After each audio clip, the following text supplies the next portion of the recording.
Espero que receptivos. No miremos al hombre, miremos lo que hay en la palabra.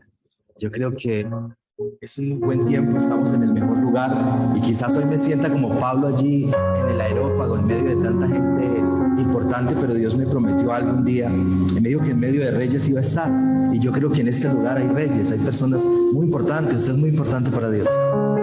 Qué importante, Pablo en su momento, al tener este encuentro, y muchas veces nosotros pensamos que estamos haciendo las cosas bien, que caminamos bien, que vamos en el camino correcto, pero llega un momento donde nuestra vida tiene que hacer un alto, y ese alto le correspondió a Pablo ese día camino a Damasco. Pablo era un hombre muy estudiado. Pablo era un hombre que hablaba idiomas, hablaba el griego, latín, pero era un hombre que tenía un celo tremendo por las cosas de Dios. Había entendido el mensaje, lo había aplicado, lo venía haciendo, pero el mensaje que Pablo llevaba, ese no era el mensaje que Jesús había traído. Jesús había traído un mensaje de reconciliación, de amor y de un nuevo reino. Y es allí cuando Pablo, en medio de su actividad de ir a tomar a los mismos cristianos en su momento, a los seguidores de la secta de Jesús, decide ir a Damasco, y en Damasco se encuentra de que hay una luz que lo hace a él caer en tierra. No dice que iba en un caballo, la Biblia no dice eso.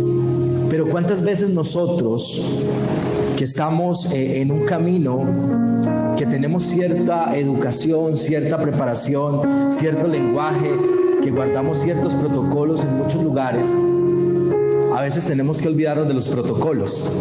A veces hay que olvidarnos de que ciertas cosas no requieren de ciertos trabajos, ¿verdad? Como en el caso cuando los judíos, que tendrían una serie de leyes, tenían que lavarse las manos, y aún Jesús les dijo: no es importante lo que entra por la boca, sino lo que sale de ella. Entonces Pablo, en ese momento, al tener ese encuentro con Jesús, se hace dos preguntas importantes, y quiero que en esta mañana usted que está aquí, algunos estamos empezando, otros tienen ya terminando su carrera, otros son los educadores de este plantel, que nos preguntemos, porque al final tendríamos que dar una respuesta a aquel que nos está preguntando en esta mañana. Cuando Pablo tiene ese encuentro: ¿quién eres, Señor? Usted se ha preguntado: ¿quién eres, Señor? Yo recuerdo hace un tiempo atrás, cuando iba pasando por acá, un día se me ocurrió la idea de: quiero estudiar. Pero lo pensé. Días después, voy con mi esposo en el carro, le digo: amor, yo quiero estudiar, quiero hacer algo. Me dijo: ¿y qué le impide? Vamos, entremos. Y de una me entró. Y ese día ya llevaban 2 días de clase. Y decidí asumir el reto a pesar de mi edad. Sí, yo creo que no hay límites cuando uno decide comenzar a creer en algo, a vivir por algo y hacer lo que Él realmente nos ha mandado a hacer. ¿Qué es lo que Dios nos ha mandado a hacer? Yo creo que es importante que tengamos un conocimiento, es importante que nos preparemos en todas las áreas de nuestra vida, pero también es importante que no nos olvidemos de dónde venimos, quiénes somos. Yo tengo una esposa abogada, es tremenda, y aprendo mucho de ella. Y ella, siempre le digo: mira, amor, nunca nos olvidemos de dónde nos ha traído el Señor. Independientemente de los títulos, de lo que hayamos conseguido, de lo que hayamos tenido, nunca nos olvidemos de aquel que nos llamó de las tinieblas a la luz admirable. Pablo en ese momento hace esa pregunta: ¿quién eres, Señor? ¿Acaso no conocía a Dios? Mi pregunta es esa. Se había encontrado con el Dios de la letra, de la palabra, pero no había tenido un encuentro con el Espíritu Santo. Y realmente nosotros necesitamos a diario tener un encuentro con el Espíritu Santo, sin olvidarnos de la letra, sin olvidarnos del conocimiento, sin que nos veamos como esas personas que somos tan intelectuales que a veces parece difícil que alguien se nos acerque a nosotros. ¿Cómo podemos nosotros llegarle a aquellas personas que no tienen de pronto un lenguaje o un bagaje cultural como el que quizás nosotros, ustedes, más que yo, tienen en esta mañana? Y son ellos los que realmente necesitamos ayudar, pero nos toca a veces bajarnos como Pablo, que se baja allí, cae en tierra. Pero me llama mi atención es que Pablo continúa ciego, aún no ve, porque dice la Escritura que lo llevan de la mano después de la siguiente pregunta: ¿qué quieres que yo haga? Y mi pregunta en esta mañana es: ¿qué estás haciendo? ¿Qué estás haciendo? Porque después de un encuentro con Jesús, algo tendrá que ocurrir en nuestra vida. Después de que yo tengo un contacto con mi Dios, o en la fe que cada uno de nosotros ejercitamos, debe haber una transformación realmente. Sea en la condición que tú estés, o sea en la fe que tú tengas, esa fe se debe manifestar en un fruto. ¿Cuál es el fruto? Veía que la profesora encendía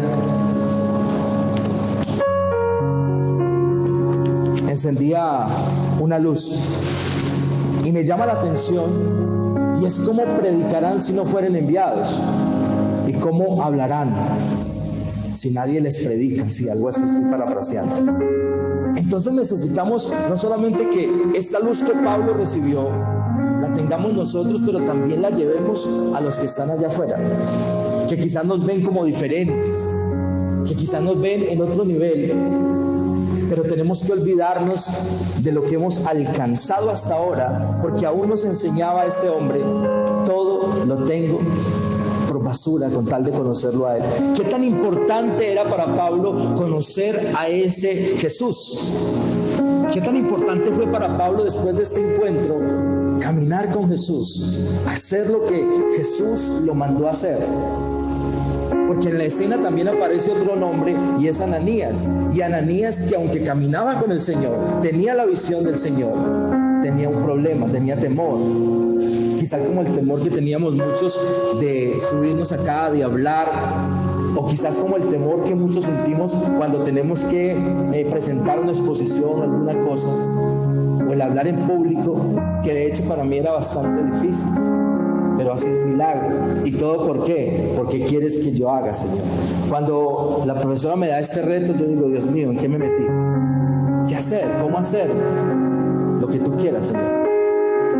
Pero entendí que esa caída de Pablo lo llevó a tener un grado de fe diferente, a ver la vida diferente aunque no veía. ¿Por qué? Porque bien hubieran llevado a Pablo al lugar donde fue a pedir las cartas, pero lo llevaron a Damasco, porque todo lo tiene preparado el Señor. Y allí tenía Ananías, que Ananías es quien coloca las manos sobre Pablo para que esas vendas, el profesor dijo hace un tiempo atrás, el teoreos, la fe del teoreos, algo así. Estoy equivocado, me corrige después. Que es la fe que tenemos nosotros en la preparación, en el estudio, la fe académica. Recuerdo eso. Y esa fe académica de Pablo tenía que hacerse a un lado para poder entender e ir a estas culturas y poder impactarlos, poderles llegar a ellos con el mismo lenguaje. ¿Cómo iba a ser Pablo? Tenía que colgar sus títulos, tenía que hacer a un lado toda esa teología y todas esas cosas para poder entender y para poder ir a las prisiones donde él le tocó ir, sin importar lo que tuvo que haber pasado. Yo creo que algunos de nosotros asumiríamos un reto de estos con dudas, porque muchos tenemos una posición cómoda en el camino real. Yo soy cristiano, yo creo en Él, yo hago las cosas, pero de esas cosas que yo estoy haciendo, ¿cuántas estoy impactando en otros? ¿Qué estoy haciendo con mi fe? No quiere decir que yo salga como un loco a gritarle a todo el mundo. Quiere decir que yo tengo que dejarme guiar por alguien que sabe. Y creo que a eso he venido a este lugar, a dejarme guiar, a entender algunas cosas que me faltan entender para hacerlo mucho mejor. Y creo que es el propósito de todos los estudiantes que están en esta mañana acá y los que me están escuchando allí. Es poder entender mejor el lenguaje donde el Señor nos quiere hablar a nosotros. Para que vayamos, así como el Señor le dice a Pablo, porque instrumento me es útil para ir a los reyes, a los gentiles, para ir a los mismos judíos. Es decir, necesitamos un alcance mayor e ir a impactar a otros, a las ramas del poder público, al ejecutivo, al legislativo, al judicial. Ir allí donde se gestan las leyes, donde se aplican las leyes, y llegar allí. No con la religión, porque la religión es lo que nos separa de Dios, pero una relación es lo que nos va a unir a ese Dios vivo que ustedes en esta mañana han venido a escuchar de Él. Y creo que en lo más importante y lo que yo puedo entender es que ya Pablo no pensó en él, sino pensó en aquel que lo llamó. ¿Qué quiere el Señor que yo haga? ¿Qué quieres que yo haga en este día? ¿Qué quieres que yo haga antes de terminar este año? Es una pregunta que nos debemos hacer todos los días. Y no solamente hacérnoslas, sino irnos evaluando en lo que estamos haciendo, si estamos haciendo eso correcto que Él quiere que nosotros hagamos. Olvidándonos de todos los títulos, porque al final el Señor ha dicho que colocaríamos nuestras coronas delante de Él y lo adoraríamos. Yo recuerdo hace muchos años, cuando la carrera policial, pensé que había alcanzado las estrellas, pensé que había alcanzado todo, y me olvidé de quién era yo, me olvidé de dónde venía, me olvidé porque vengo de una familia campesina, humilde, pero yo quería salir adelante, hacer muchas cosas, y tenía una fe quizás diferente. Hoy la tengo más madura, pero cuando alcancé muchas cosas, logré otras, me olvidé de quién era, me olvidé de dónde venía. Y que hoy, con la mano en el corazón, les puedo decir que no nos olvidemos de dónde venimos, sin importar si tenemos o no tenemos, si vestimos o no vestimos, si tenemos una marca X de pantalón, de ropa, lo que sea, pero al final esto se va a quedar. Al final tú y yo tenemos que ir delante de Él y tenemos que dejar una huella en alguien, en el corazón de una persona, marcar el corazón de alguien. Y creo que hoy es un día especial porque siento que necesitamos bajar la guardia. ¿En qué bajar la guardia? No en la oración. Bajar la guardia en la corbata. Yo no me quise colocar el traje, alguien me vio bien vestido, no me quise colocar nada de eso, porque tenemos que quitarnos la corbata. Hay una canción que decía: me quito la corbata o la camisa por un buen amigo. Tenemos que remangarnos, como Jesús muchas veces nos enseñó, que Él mismo bajaba a sus discípulos, limpiaba sus pies, se recogía, no le importaba quién era o qué posición ocupaba. Él lo que quería era lo hacía pensando en el hombre, lo hacía pensando en sus hijos. Usted que tiene hijos, cuántas cosas uno no hace por ellos, ¿verdad? Pero cuando vamos a la escena, en las calles o en algún lugar donde Dios nos ponga, y a veces nos dice: háblale, ¿de qué le voy a hablar a ese señor o a esa señora? Háblale, abre tu boca que yo la voy a llenar. Es necesario que nos quitemos el corbatín, nos quitemos la corbata y realmente nos identifiquemos quiénes somos y a quién servimos y por qué estamos aquí, para dónde vamos. Pablo, a partir de ese momento, no pensó en él, pensó en aquel que lo llamó. Y dentro del llamado no quiere decir que usted vaya a colgar lo que usted sabe, porque Pablo necesitaba ir a los reyes. ¿Y quién mejor hablaría de leyes sino Pablo, que las conocía? Muchos de nosotros no conocemos las leyes. Yo, por la misericordia de Dios, algo entiendo. Pero necesitamos de personas preparadas como ustedes, llenas de amor como ustedes, que puedan ir a ellos, para que con los mismos argumentos, pero sobre todo con el amor, podamos hacerles y mostrarles a ellos que hay un Dios real que cambia vidas. Yo soy un testimonio de eso.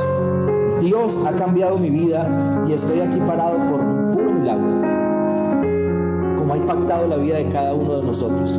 En los últimos tiempos nos hemos dormido con el mensaje. Enciende una luz hoy en su corazón y póngala a funcionar para que esa luz vaya a otros. Dejemos de un lado el egoísmo, dejemos a un lado el pensar en una teología, en una filosofía. Pensemos en lo que Jesús quisiera que nosotros pensáramos. ¿Qué quiere Jesús que pensemos nosotros? Cuando Él dijo dos cosas nomás: amarás a Dios sobre todas las cosas y a tu semejante como a ti mismo. Pero es que mi semejante no tiene la preparación que yo tengo. Pero es que mi semejante no huele bien. Pero es que mi semejante no tiene el carro que yo tengo. Pero es que mi semejante. Olvidémonos de eso, porque al final todo eso lo dejamos. Nos habremos llevado lo que hubiéramos cumplido en parte de Él. Por eso los invito en esta mañana a que se ponga sobre sus pies y cerremos con una oración donde nos preguntemos: ¿qué quieres, Señor, que yo haga? Pregúntese allí: ¿qué quieres, Señor, que yo haga? Y si quizás ha olvidado ese llamado, yo le invito a usted que está conectado que se haga esta misma pregunta: ¿qué quieres, Señor, que yo haga? Gracias a Dios, hoy podemos disfrutar de algunos beneficios. Antes de pronto no. Pero ¿qué quieres, Señor, que yo haga con estos beneficios? ¿Qué quieres que yo haga con lo que soy? Soy el capellán, soy el teólogo, soy el magíster, soy el estudiante de primer nivel, de segundo, estoy terminando, estoy haciendo mi especialización. Pero ¿qué quieres, Señor, que yo haga con estas herramientas que tú me has entregado? Con esta sabiduría que tú me has dado, Señor. ¿Qué quieres que yo haga, Señor? Déjame dejarte esa pregunta con una respuesta personal. ¿Qué quieres, Señor, que yo haga? Y en esta mañana yo te digo: amado Espíritu Santo, ¿qué quieres que haga? ¿Qué quieres que hagamos, Señor? Yo no vine aquí por cuenta mía, Señor. Yo vine porque quiero agradarte. Y quiero, Señor, que los que estemos en esta mañana, conforme a tu voluntad, no volvamos a nuestras casas iguales, quizás como Pablo, que Pablo no volvió a ser igual. Pablo decidió emprender esa carrera hermosa, ese camino real, y caminar cada vez más en Él, más en Él. Pablo no se detuvo porque sabía que había algo más para él cada día. Permítenos que en este día, Señor, que tenemos un encuentro contigo, que sea productivo, que podamos cambiar el pensamiento, que podamos dejar a un lado los prejuicios, que podamos dejar a un lado el temor, que nos llenemos de amor para llevar este mensaje a aquellos que lo necesitan, un mensaje verdadero y un mensaje que transforme. Danos la sed, el amor por las almas perdidas y los necesitados, y ayúdanos a nosotros a no caer en la tentación, en la debilidad y en el problema, en el nombre de Jesús. Amén, amén y amén. Gracias. Gracias a John Frey.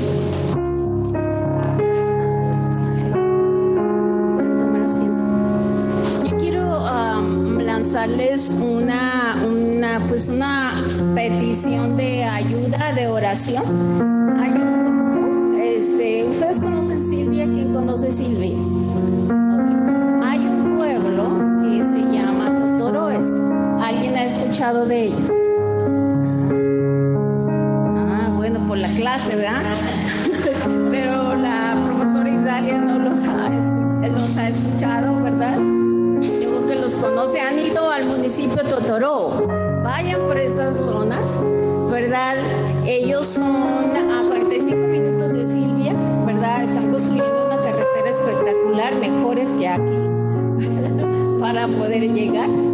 Pero estuvimos haciendo una investigación, ¿verdad? Porque uno de los propósitos como hijos de Dios que somos es alcanzar a los no alcanzados, ¿verdad? Encender una luz.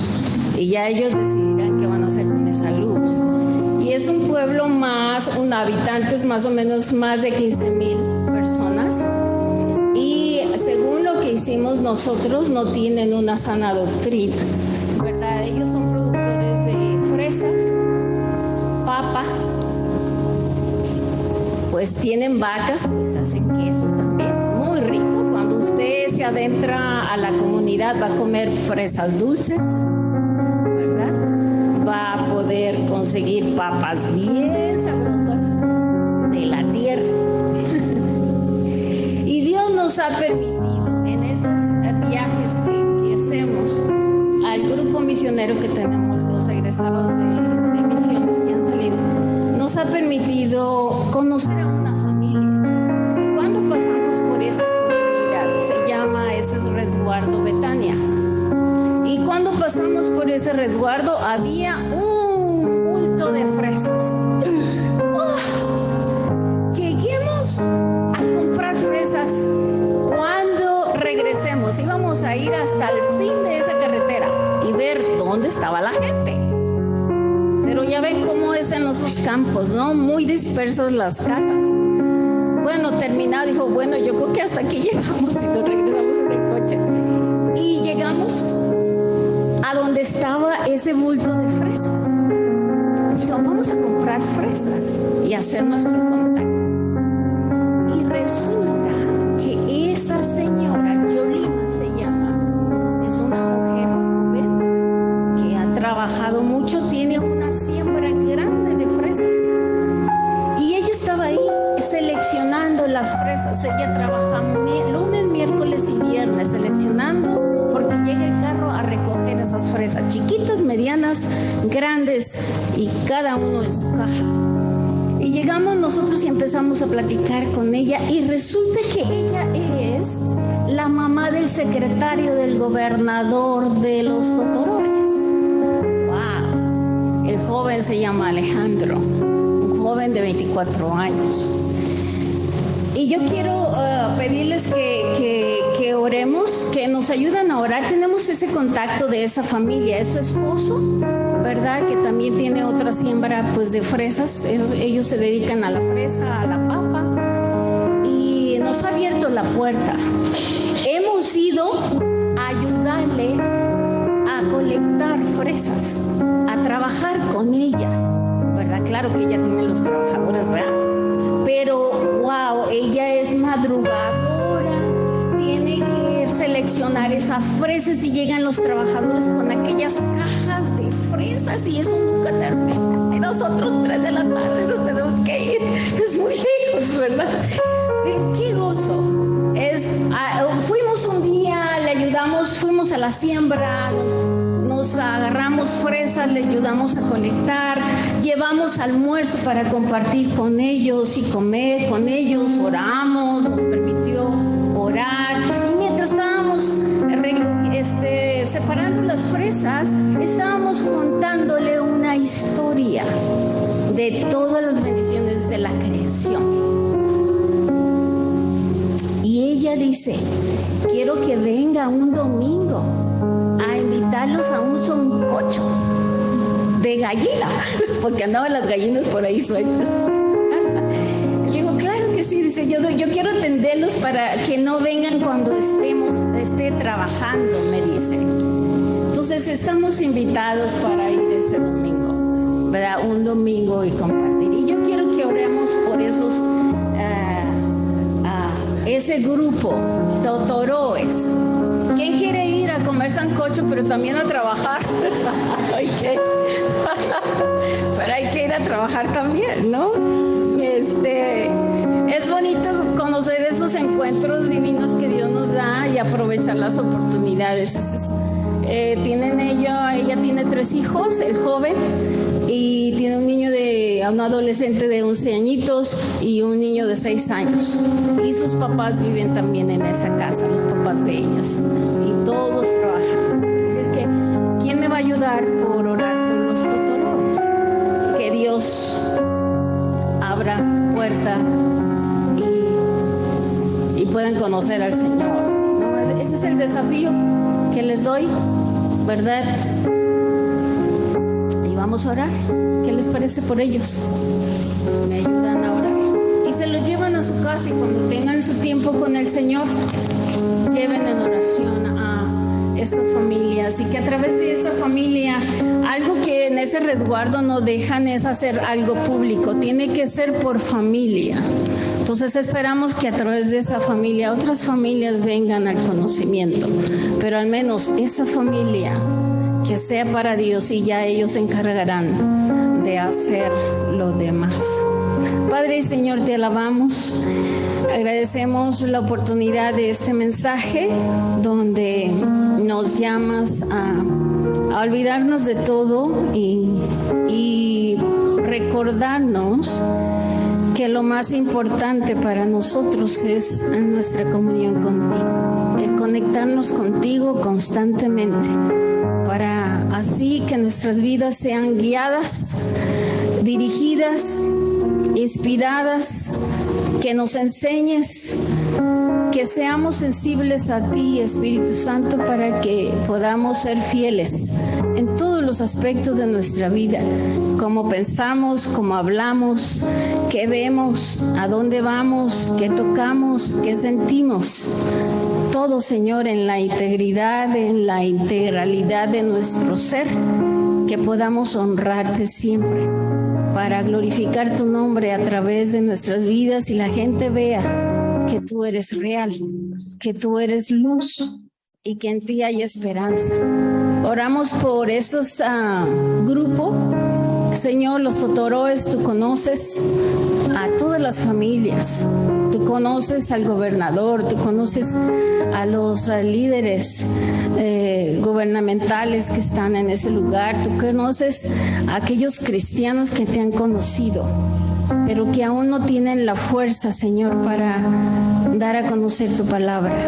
Oramos por esta familia de Yolima, que, Señor, que tú nos has permitido conocerla, permite que tú vayas trabajando en su vida, en su corazón, con su esposo, con su hijo Alejandro, con sus otros 2 hijos y con los papás de ella, con los trabajadores que la rodean. Padre, que podamos ser luz para ellos y puedan conocerte de una manera especial. Te los ponemos en tus manos y agradecemos el privilegio y el honor que nos das de llevar esa luz a aquellos que no te conocen y que tienen el derecho de conocerte, al menos de saber de ti en toda la verdad, en toda la extensión de tu palabra, para que tú les des libertad, salvación y sobre todo que te amen, te respeten, te honren. Señor, bendícelos y ayúdanos a nosotros como hijos tuyos, como hijas tuyas, como siervos y siervas que somos, de llevar tu mensaje con honor, con dignidad, con integridad, para que tu nombre no sea blasfemado en nuestras vidas, Señor, por nosotros. Gracias por el privilegio que nos das y por la salvación que ya tenemos a través de Cristo.